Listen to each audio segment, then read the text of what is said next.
பவானி அருகே தேசிய நெடுஞ்சாலையில் தேர்தல் கண்காணிப்பு குழு வாகனம் ஓட்டுநரின் கட்டுப்பாட்டை இழந்து தேசிய நெடுஞ்சாலையில் உள்ள மரத்தில் மோதி விபத்து. விபத்தில் தேர்தல் கண்காணிப்பு அலுவலர் மற்றும் போலீசார் உட்பட 6 பேர் காயம்.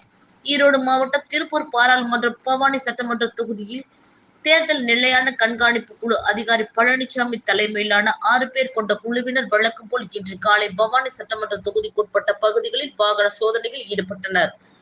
தொடர்ந்து வாகன சோதனை முடித்த வட்டாட்சியர் அலுவலகம் திரும்பிக் கொண்டிருந்த போது பவானி அருகே உள்ள வரதநல்லூர் பிரிவு பகுதியில் பவானி மேட்டூர் தொப்பூர் தேசிய நெடுஞ்சாலை பகுதியில் கார் வந்தபோது கார் ஓட்டுநரின் கட்டுப்பாட்டில் இருந்து விலகி சாலையோர புளிய மரத்தில் மோதி விபத்துக்குள்ளானது.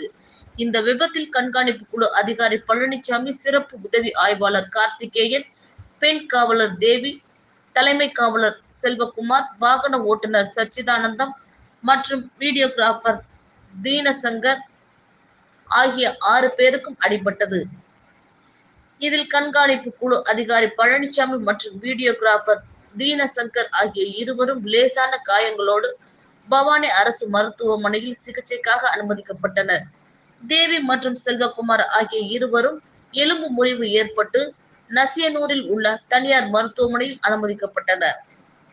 ஓட்டுநர் சச்சிதானந்தம் மற்றும் தலைமை காவலர் கார்த்திகேயன் ஆகிய இருவரும் பவானியில் உள்ள தனியார் மருத்துவமனையில் சிகிச்சைக்காக அனுமதிக்கப்பட்டுள்ளனர். தொடர்ந்து விபத்து குறித்து அறிந்த மாவட்ட ஆட்சித்தலைவர் ராஜகோபால் சங்கரா நேரில் வந்து சம்பவ இடத்தை பார்வையிட்டு சிகிச்சை பெற்று வரும் கண்காணிப்பு குழு அதிகாரி மற்றும் போலீசாரிடம் நல விசாரித்ததோடு அவர்களுக்கு உரிய சிகிச்சை அளிக்க மருத்துவர்களை அறிவுறுத்தினார்.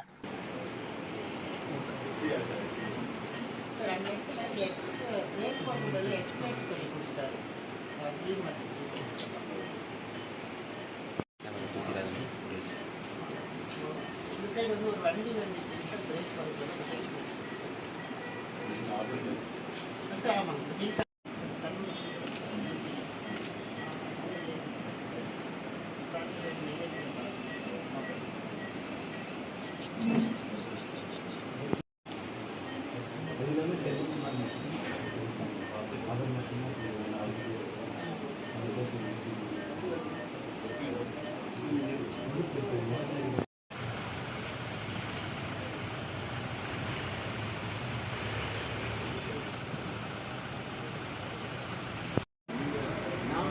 அங்கே இங்கே லோட் ஆக ஹாஸ்பிட்டல் அங்கே தான் ஆல்டேஷன் சொல்லி வந்து தெரியல லோன் பண்ணிட்டு